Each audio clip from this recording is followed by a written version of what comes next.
Life line లో gastro మరియు liver related problems గురించి అడ్వాన్స్ ట్రీట్మెంట్స్ గురించి మాట్లాడుకుందాం. మనతో పాటు స్టూడియోలో అందుబాటులో ఉన్నారు యశోద హాస్పిటల్స్ హైటెక్ సిటీ నుంచి డాక్టర్ నవీన్ పోలవరపు గారు, clinical director gastroenterology and liver specialist. ఆయనతో మాట్లాడి మరిన్ని విషయాలు తెలుసుకునే ప్రయత్నం చేద్దాం. నమస్తే sir, welcome to the studio.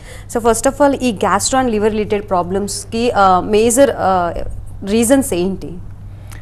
So పొట్టున అందరికీ ప్రాబ్లమ్స్ వస్తున్నాయి ఈ మధ్య. మనం తినే ఫుడ్ బట్టి, పర్టికులర్లీ ప్రాసెస్డ్ ఫుడ్, ఈ అల్ట్రా ప్రాసెస్ ఫుడ్ ఎక్కువ తింటున్నాము. సో దాంతో ఏంటంటే ఈ modern life style, okay, so ఈ మోడర్న్ లైఫ్ స్టైల్లో చూసే కొద్దిగా ఏంటంటే మన ఫుడ్ పద్ధతులు, మనం తినే టైప్ ఆఫ్ ఫుడ్ అండ్ తినే టైమింగ్ ఆఫ్ ద ఫుడ్ ఇవన్నీ మారటం వలన ఎక్కువగా గ్యాస్ట్రో ప్రాబ్లమ్స్ చాలా చూస్తున్నాం.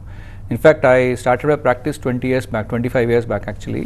సో ఇప్పటికే we're seeing lot of changes in terms of the gastro related problems and liver problems చాలా ఎక్కువ కనిపిస్తున్నాయి. ఎందుకంటే ఇందాక మేము చెప్పినట్టు ప్రాసెస్ ఫుడ్, అల్ట్రా ప్రాసెస్ ఫుడ్లో ఏంటంటే రిఫైన్డ్ ఫుడ్ ఎక్కువ తీసుకుంటాం, ఈ మైదా లాంటివి కూడా ఎక్కువ తీసుకుంటాము. అలాగే స్టోరేజ్ అంటే ఫ్రెష్ ఫుడ్ కాకుండా ప్యాక్డ్ ఫుడ్ ఎక్కువ తీసుకుంటాము. సో వాటి వల్ల ఏంటంటే కనుక ఎక్కువ ప్రాబ్లమ్స్ చూస్తున్నాం. మన బాడీలో కూడా, మన ఇంటెస్టైన్లో కూడా గట్ మైక్రోబయోమ్ ఉంటుందన్నమాట. సో మన పొట్ట పేగు చిన్న ట్యూబ్ అనుకుంటాం కానీ దాన్ని చాలా పనులు చేస్తాం. In fact one of the complex organs of the body is intestine and liver అనమాట. సో ఎందుకంటే మనం తినే ఫుడ్ అంతా కూడా మన పేగుల నుంచే వెళ్ళాలి. సో దానికి చాలా గేట్ కీపర్స్ ఉంటాయి అన్నమాట. సో మన బయట నుంచి వచ్చే బ్యాక్టీరియాని ప్రొటెక్ట్ చేసేది. సో అవన్నీ మారటం వలన, ఆ మైక్రోబయోమ్, ఆ ఎన్విరాన్మెంట్ అంతా మారటం వలన కూడా మనకి ఎక్కువ గ్యాస్ట్రిక్ ప్రాబ్లమ్స్ ఎక్కువ చూస్తున్నాం. అండ్ ఈ గ్యాస్ట్రిక్ రిలేటెడ్ ప్రాబ్లమ్స్ అసలు ఏమేమి వస్తూ ఉంటాయి అండ్ ఎక్కువగా అందరిలో ట్రిగర్ అయ్యే థింగ్ ఏంటి?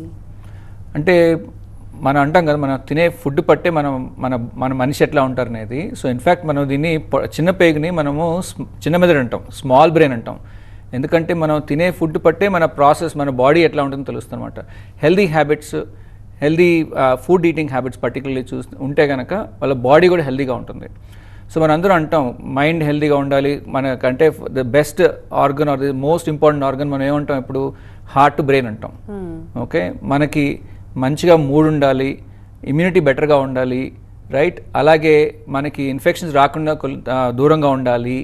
ఓకే, అంటే కనుక most important organ actually sir పొట్ట. అండ్ మన దాని గురించి ఇగ్నోర్ చేస్తాం చాలాసార్లు. సో అందుకనే ప్రాబ్లమ్స్లో పడతాం. సో ఈ ఇంటెస్టైన్, స్టమక్, ఇంటెస్టైన్, లివర్ అనేది చాలా చాలా ఇంపార్టెంట్ ఆర్గన్స్ అనమాట. They are complex organs, but yet they do lot of good functioning for us to keep us healthy.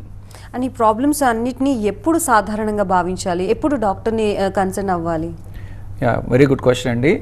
So ఈ కొన్ని మాకు మెడికల్ టర్మ్స్ అలార్మింగ్ సిమ్టమ్స్ అంటారనమాట. సో అలార్మ్ సిమ్టమ్స్ అనేది ఏంటంటే కనుక, సే ఫర్ ఎగ్జాంపుల్ 45 years దాటిన వాళ్ళకి, రైట్, 45 ఏళ్ళు దాటిన వాళ్ళందరికీ కూడా ఏమన్నా సిమ్టమ్స్ ఆఫ్ పొట్ట మంట, ఓకే, ఆర్ తేన్పులు ఎక్కువ రావటము, రిఫ్లెక్స్ సిమ్టమ్స్ ఎక్కువ రావటము, ఆర్ ఫుడ్ తినేటప్పుడు అడ్డుపడుతుంది, పర్టికులర్లీ సాలిడ్ ఫుడ్ తిన్నప్పుడు అడ్డుపడినట్టు అనిపిస్తుంది, వెళ్ళట్లే కిందకి, రైట్, ఆర్ అన్ఎక్స్ప్లెయిన్డ్గా బరువు తగ్గుతున్నారు, కావాలని కాకుండా అన్ఎక్స్ప్లెయిన్డ్గా బరువు తగ్గుతున్నారు. ఓకే, ఇవన్నీ what we say is alarming symptoms. అంటే లోపల అల్సర్స్ ఉండొచ్చు, అల్సర్స్ కాకుండా అప్పుడప్పుడు సీరియస్ ప్రాబ్లమ్స్ లైక్ క్యాన్సర్స్ కూడా ఇట్లాంటి సిమ్టమ్స్ వస్తాయి. సో అందుకే మళ్ళీ రిపీట్ చేస్తాను, ఎవరికైనా ఫుడ్ తిన్నప్పుడు అడ్డుపడుతుంది, తినలేకపోతున్నారు, రైట్. అలాగే యాసిడ్ సిమ్టమ్స్ 2-3 వారాల కంటే ఎక్కువ ఉంటున్నాయి, ట్యాబ్లెట్ వేసుకుని తగ్గట్లేదు, ఆర్ అన్ఎక్స్ప్లెయిన్డ్గా వెయిట్ తగ్గుతున్నారు. ఇవే కాకుండా మోషన్ హ్యాబిట్ మారటం. సో అంటే చేంజ్ ఇన్ బవల్ హ్యాబిట్ అంటాం. అంటే అంతకుముందు 2 రోజులకు ఒకసారి వెళ్తారు, కొంతమంది రోజుకి 2 సార్లు వెళ్తారు. చిన్నప్పటి నుంచి అది నార్మల్ హ్యాబిట్ వాళ్ళకి. ఇప్పుడు అది మారింది, 2 రోజులకు ఒకసారి వెళ్ళేవాళ్ళు రోజుకి ఒకసారి వెళ్తున్నారు, ఆర్ డేకి 2 సార్లు వెళ్ళాల్సిన అవసరం అవుతుంది, ఆర్ రోజు 2 times వెళ్ళేవాళ్ళు 2-3 రోజులకు ఒకసారి వెళ్తున్నారు. సో ఆ ప్యాటర్న్ మారింది కదా. సో దీనే చేంజ్ ఇన్ బవల్ హ్యాబిట్ అంటాం. సో ఇలా బవల్ హ్యాబిట్ మారినప్పుడు, ఆర్ మోషన్లో బ్లడ్ పడుతున్నా, పొట్టలో అన్ఎక్స్ప్లెయిన్డ్గా పెయిన్ వస్తున్నా, పొట్టలో నొప్పి వస్తున్నా, ఈ డెఫినెట్గా ఇగ్నోర్ చేయకూడదు. ఎందుకంటే ఇవన్నీ are symptoms of something serious inside the tummy. And remaining మీరు చెప్పిన అన్నీ ఓకే, కానీ ఒక సడన్ వెయిట్ లాస్ అనేది కొన్ని సందర్భాల్లో ఇంకా అదర్ డిసీజెస్ ఉన్నా కూడా జరుగుతుంది, లైక్ షుగర్ ఉన్నా కూడా కొంతమంది తగ్గుతూ ఉంటారు. సో ఈ డిఫరెన్షియేషన్ అనేది దీని ద్వారానే తెలుస్తుంది. అంటే అందుకనే ఫస్ట్ ఒకసారి వస్తే డాక్టర్ దగ్గరికి వస్తే అసలు ఏంటనే వెయిట్ లాస్కి కారణం వెతకాలి. వెయిట్ లాస్ కింద మేము చెప్పినట్టు చాలా కారణాలు ఉంటాయి. దాంట్లో ఒక్కొక్క కారణం వెతికి దానికి కారణాలు చూసి దాన్ని బట్టి దానికి ట్రీట్మెంట్ ఇవ్వగలుగుతాం. ఫస్ట్ డయాగ్నోసిస్ అనేది ఇంపార్టెంట్. వెయిట్ లాస్ అనేది ఇట్స్ ఎ బ్రాడ్ సిమ్టమ్ అది.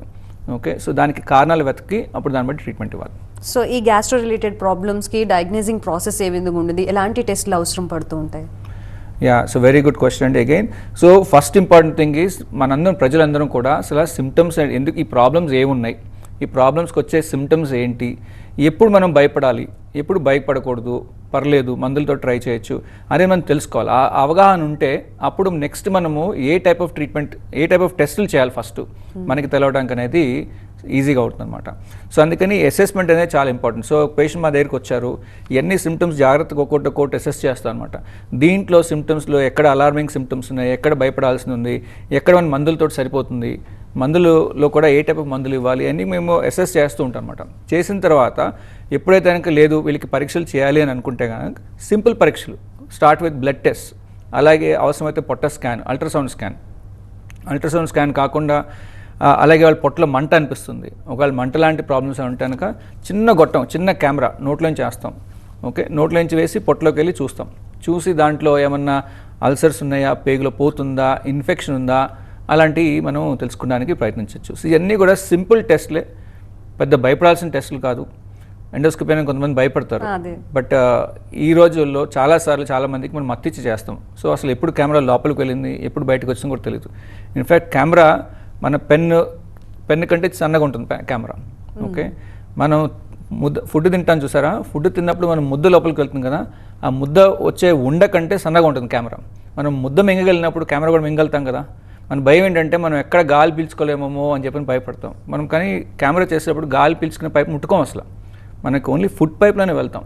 సో మనం బ్రీదింగ్ మీద అంటే మనం చక్కగా గాలి పీల్చి వదులుతూ ఉంటే 2 నిమిషాలు అయిపోతుంది ఆ పరీక్ష. చాలా ఇన్ఫర్మేషన్ తెలుస్తుంది, పర్టికులర్లీ సిమ్టమ్స్ ఉన్న వాళ్ళకి.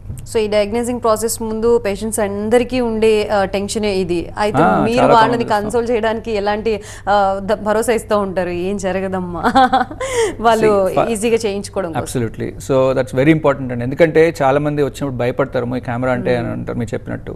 సో యాజ్ ఐ సెడ్ మనం at the end of the day మనం చెప్పినప్పుడు వాళ్ళకి ఎక్స్ప్లెయిన్ చేసేటప్పుడు వాళ్ళకి ధైర్యం రావాలి.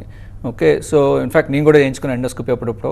సో నాకు తెలుసు ఎలా ఉందనేది. So I explain to them నాకు జరిగిన ప్రాసెస్ ఎలా అయిందని నేను చెప్తాను అన్నమాట వాళ్ళకి.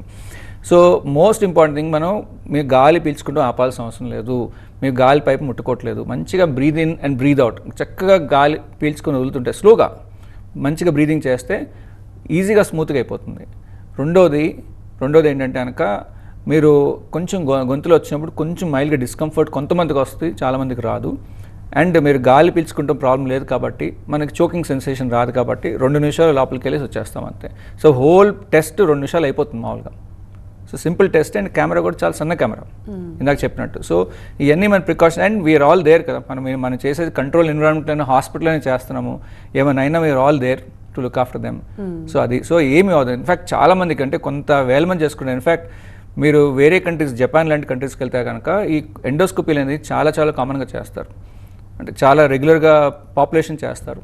అలాగే కొలనోస్కోపీ అంటే పెద్ద పేగు చూసే కెమెరా కింద నుంచి వేస్తాం, మలద్వారం చేస్తాం అన్నమాట. అది కూడా చాలా కామన్గా చేసే పరీక్ష. నొప్పి ఉండదు, చాలాసార్లు మత్తిచ్చి చేస్తారు, మత్తు లేకపోయినా కానీ నొప్పి ఉండదు.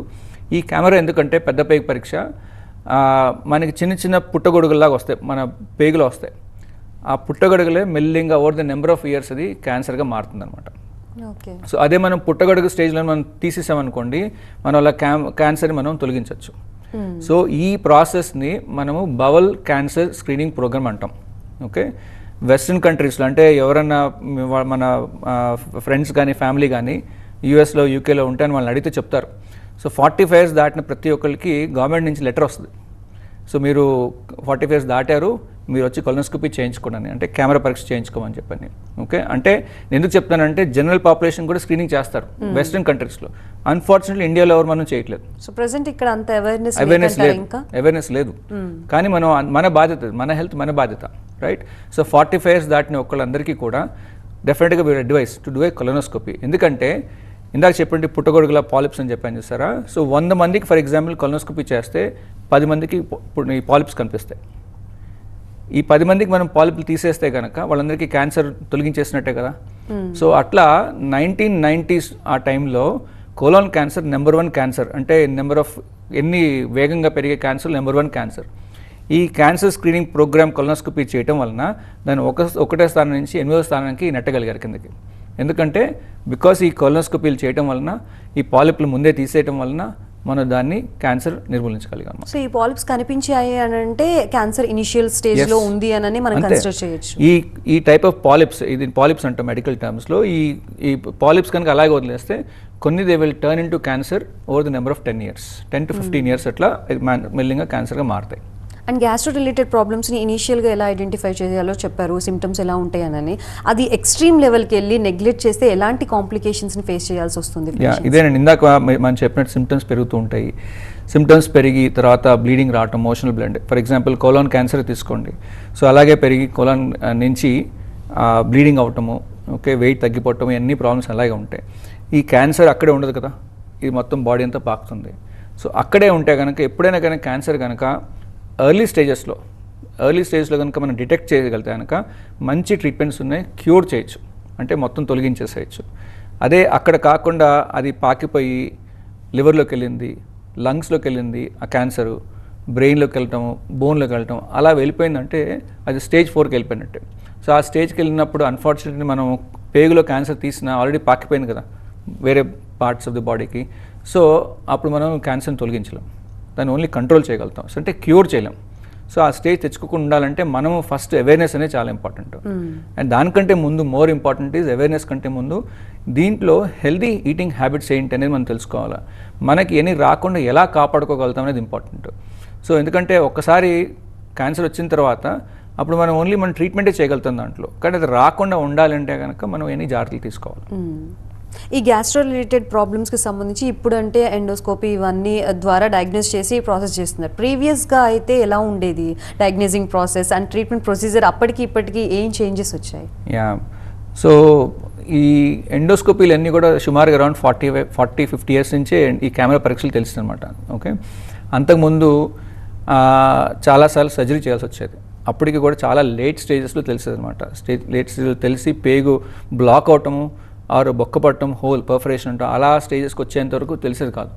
ఇప్పుడు ఈ కొలనోస్కోపీలు ఈ ఎండోస్కోపీలు రావటం వలన మనకి డిటెక్షన్ రేట్ పెరిగిందన్నమాట, అంటే మనం త్వరగా కనుక్కోగలుగుతున్నాం.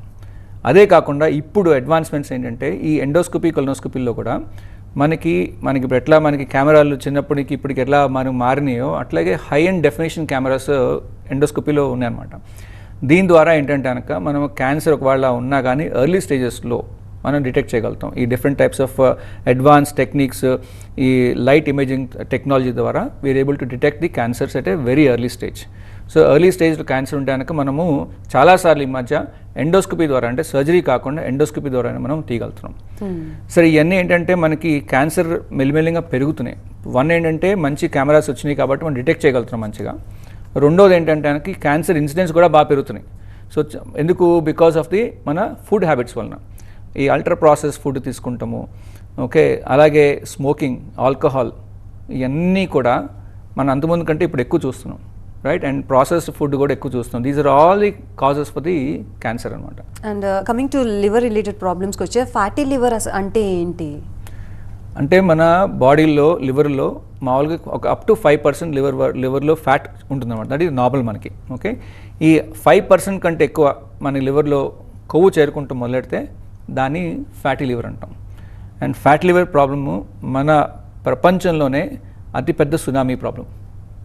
అతిపెద్ద సునామీ ఇప్పుడు ఫ్యాటీ లివరే. మనం కోవిడ్ గురించి వీటి గురించి మాట్లాడుకున్నాం, కానీ దానికంటే పెద్ద ప్రాబ్లం ఫ్యాటీ లివర్. ఇన్ఫ్యాక్ట్ ప్రపంచం మొత్తం మీద 1990 నుంచి ఇప్పటికి చూస్తే కనుక 1990s కంటే స్టాటిస్టిక్స్ ఏం చెప్తున్నారంటే ఈ ఫ్యాట్ లివర్ అనేది ఆల్మోస్ట్ 150% పెరిగింది. అంటే డబుల్ కంటే ఎక్కువ ఫ్యాట్ లివర్ ఎక్కువ చూస్తున్నాం. 100 మందికి మనం స్కాన్ చేస్తే కనుక చూస్తే కనుక దాంట్లో కనీసం 30-40% వరకు ఫ్యాట్ లివర్ కనిపిస్తుంది. 100 మందిలో 40. అదే వీళ్ళకి డయాబెటీస్ ఉందనుకోండి, షుగర్ వ్యాధి, బ్లడ్ ప్రెషరు, కొలెస్ట్రాల్, పొట్ట చుట్టూ ఎక్కువ వెయిట్ ఉన్న వాళ్ళకి, వీళ్ళందరికీ almost 70-80% chance of fatty liver. రీసెంట్గా ఒక స్టడీ కూడా జరిగింది. ఐటీ పాపులేషన్కి ఎవరికి ఎంతమందికి ఫ్యాట్ లివర్ ఉందని చూశారు. ఓకే, ఐటీ పాపులేషన్ అంటే సెడెంటరీ లైఫ్ స్టైల్ ఉంటాం కదా, ఎక్కువసేపు కూర్చొని ఉంటాం. అందులో ఈ మధ్య ఈ టార్గెట్స్, అసైన్మెంట్స్ అన్నీ ఎక్కువైపోయినాయి కదా పాపం వాళ్ళందరికీ కూడా. సో దాంతో ఈ ఫ్యాట్ లివర్ ప్రాబ్లం ఎక్కువ కనిపిస్తుంది. ఈ ఐటీ పాపులేషన్ దాంట్లో ఒక 80% వాళ్ళకి ఫ్యాట్ లివర్ కనిపించింది అనమాట. 80% అంటే ఎంతమందికి ఉందో చూడండి. వీళ్ళందరికీ కూడా ఈ ఫ్యాటీ లివర్ అలాగే ఉండదు. లివర్లో కొవ్వు చేరుకునే కొందికి మన ఆల్కహాల్ ఎట్లా మన లివర్ని డ్యామేజ్ చేస్తుందో తెలుసు మనకి, అలాగే ఈ ఫ్యాటీ లివర్ కూడా ఎక్సెస్ అనేది టాక్సిన్ కాబట్టి అది లివర్ని మెల్లింగా డ్యామేజ్ చేస్తుండేది. వాపు కాజ్ చేస్తుంది, ఫస్ట్ ఇన్ఫ్లమేషన్. ఆ వాపు మన లివర్ హీల్ చేయడానికి ట్రై చేస్తుంటుంది. ఆ హీలింగ్ ప్రాసెస్లో ఏమవుతుంది, స్కార్స్ ఫామ్ అవుతుంది అనమాట కదా. మనకి దెబ్బ ఎక్కడ తగిలినప్పుడు కూడా మనకి హీల్ అయినప్పుడు స్కార్ ఫామ్ అవుతుంది చూసారా, అట్లా దెబ్బ మీద దెబ్బ ప్రతిరోజు, ప్రతి నిమిషం, ప్రతి సెకండ్, అలా నెంబర్ ఆఫ్ ఇయర్స్ మనకి ఇట్లా స్కార్, ఇట్లా ఇన్ఫ్లమేషన్ వస్తుంది, హీల్ అవుతుంది స్కార్. అట్లా స్కార్ అయ్యి లివర్ మొత్తం పాడైపోయి కుళ్ళిపోయి ఫైనల్ ఎండ్ స్టేజ్ లివర్కి వస్తాం. దాన్నే సిరోసిస్ అంటాం. సో ఈ సిరోసిస్ వచ్చేంత వరకు ఏమాత్రం సిమ్టమ్స్ ఇవ్వదు. నేను డ్యామేజ్ అవుతున్నాను రా బాబు అని ఏమి చెప్పదు మనకి, మెల్లింగా నడుస్తుంటుంది అంతా. ఈ సిరోసిస్ వచ్చిన తర్వాత, పర్మనెంట్గా డ్యామేజ్ అయిన తర్వాత, అప్పుడు లివర్ ఫంక్షనింగ్ ఆగిపోయి దాని ద్వారా వచ్చే కాంప్లికేషన్స్ చూస్తాం. చాలామంది మా దగ్గరికి పేషెంట్స్ హాస్పిటల్కి వచ్చేసరికి ఆల్రెడీ లివర్ బాగా పాడైపోయి కుళ్ళిపోయి పొట్లో నీరు చేరుకుంటాం, కాళ్ళవాపులు, కొంతమందికి రక్త వాంతులు అవటం, నల్లటి మోషన్ తోటి, ఆర్ మజిల్ అంతా పోయి మత్తు అయిపోవటము, ఇలాంటి ప్రాబ్లమ్స్ తోటే వస్తారన్నమాట. 80 to 85% of the people with cirrhosis వచ్చిన వాళ్ళకి ఈ కాంప్లికేషన్ వచ్చిన తర్వాత వస్తారు. కొంతమందికి ఏంటంటే స్కాన్ వేరే కోసం చేసినప్పుడు దాంట్లో లివర్ కొంచెం స్కారింగ్ అనిపించింది, అప్పుడు వస్తారు. కానీ బట్ మిగతా వాళ్ళందరూ సిమ్టమ్స్ కోసం వెయిట్ చేస్తే అప్పటికి బాగా పర్మనెంట్గా ఇర్రివర్సిబుల్గా డ్యామేజ్ అయ్యి ప్రోగ్రెస్ అవుతూ ఉంటుంది. ఒక్కసారి సిరోస్ వచ్చిన తర్వాత మనకి ఇట్లా వెనక్కి వెళ్దు, ఇలా క్రమేణా పడిపోతుంటుంది అని ఫంక్షన్. అది అసలు జనరల్గా ఇప్పుడు మీరు చెప్పిన కాంప్లికేషన్స్ అన్ని వింటుంటే ఇనీషియల్గా మనల్ని ఐడెంటిఫై కూడా చేయలేమని అంటున్నారు. మరి ఎలా తెలుసుకోవాలి liver related? That is why it's very important of ఇవన్నీ అవేర్నెస్ అనేది చాలా చాలా ఇంపార్టెంట్. మన హెల్త్ మన జాగ్రత్తలు తీసుకోవాలి, మన రెస్పాన్సిబిలిటీ అది. అలా రాకుండా ఉండాలంటే ఫస్ట్ మనం healthy eating habits, life style అనేది చాలా చాలా ఇంపార్టెంట్, రైట్? దాంతోపాటు రెగ్యులర్గా హెల్త్ చెక్ అనేది చాలా ఇంపార్టెంట్, రైట్? మనం ఎర్లీ స్టేజెస్లో కానీ కనుక్కున్నాం, దాన్ని మనము క్యూర్ చేయొచ్చు. ఫర్ ఎగ్జాంపుల్ ఈ ఫ్యాటీ లివరే ఉంది, ఫ్యాటీ లివర్ నుంచి స్కారింగ్ వెళ్ళే లోపల కనుక మనం కనుక్కోగలిగాం అనుకోండి, అదంతా కూడా రివర్స్ చేయొచ్చు, ఆ ఫ్యాటీ లివర్ అంతా కూడా రివర్స్ చేయొచ్చు. అలాగే ఇప్పుడు ఫర్ ఎగ్జాంపుల్ హెపటైటిస్ వైరస్ వలన కూడా ఈ లివర్ సిరోసిస్ వస్తుంది అనమాట. హెపటైటిస్ బికి, సికి మంచి మంచి మందులు ఉన్నాయి, దాని ద్వారా మనం దాన్ని కంట్రోల్ చేయొచ్చు. సో మనకి దీని గురించి అవేర్నెస్ అనేది ఇంపార్టెంట్. రెండోది రెగ్యులర్గా చెకప్ చేయించుకుంటే మనం ఎర్లీ స్టేజ్లో కనుక్కుంటే కనుక మనకి ఆ స్టేజ్కి వెళ్ళకుండా మనం కాపాడుకోవచ్చు. హెపటైటిస్ వ్యాక్సినేషన్ ఎలాంటి కీ రోల్ ప్లే చేస్తాం? వ్యాక్సినేషన్ చాలా ఇంపార్టెంట్ అండి. ఎందుకంటున్నానంటే ఇన్ఫ్యాక్ట్ హెపటైటిస్ బి మనకి అంటే రకరకాల వైరస్లు ఉంటాయి మన లివర్ని డ్యామేజ్ చేసేది. ముఖ్యంగా మనం మాట్లాడుకునేది ఈ 2 వైరస్లు, బి అండ్ సి, రైట్?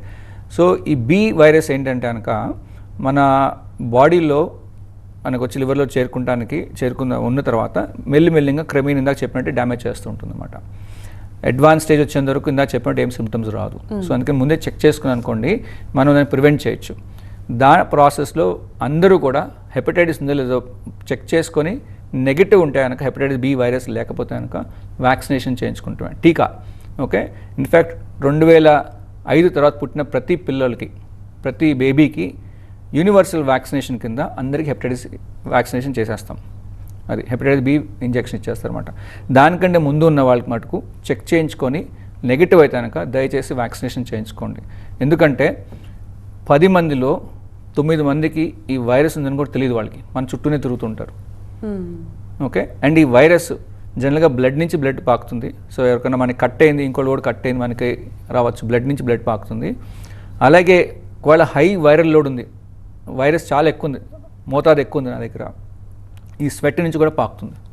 మనం ఎంతమంది పట్టుకుంటాం, వాళ్ళందరికీ నేను హెపటైటిస్ బి ఉన్నానని చెప్పి కూర్చొని చెప్పదు కదా అది.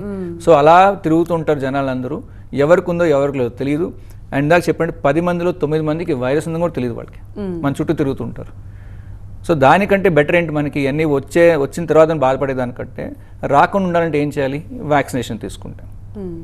సంవత్సరంలో కనీసం ప్రపంచం మొత్తం మీద 15 నుంచి 20 లక్షల మంది హెపటైటిస్ బి వైరస్ నుంచి చనిపోతున్నారు. వెదర్ సిరోసిస్ రానివ్వండి, లేకపోతే లివర్ క్యాన్సర్ రానివ్వండి, వాటి వల్ల హెపటైటిస్ బి వల్ల చనిపోతున్నారు. ఇవన్నీ కూడా ప్రివెంట్ చేయొచ్చు. ఇవన్నీ ప్రివెంటబుల్ డిసీజెస్. ఇవన్నీ కూడా మనం వ్యాక్సినేషన్ చేయించుకుంటే మనకి మన బాడీలో సోల్జర్స్ డెవలప్ అవుతాయి. బయట నుంచి ఎప్పుడైనా ఇన్ఫెక్షన్ వచ్చినా, ఒకవేళ మనకి ఎక్స్పోజ్ అయినా దాన్ని తొలగించేస్తుంది. అది సేఫ్ కదా, వచ్చిన తర్వాత బాధపడేదానికంటే. సో అందుకని vaccination is very very very so important. Vaccination and regular checkup మ్యాండేటరీగా చేసుకోవాలి అనిపిస్తోంది ఇప్పుడు ఇదంతా విన్న తర్వాత. Thank you so much doctor గారు for being here and explaining about all these things. Once again thank you so much. Thank you.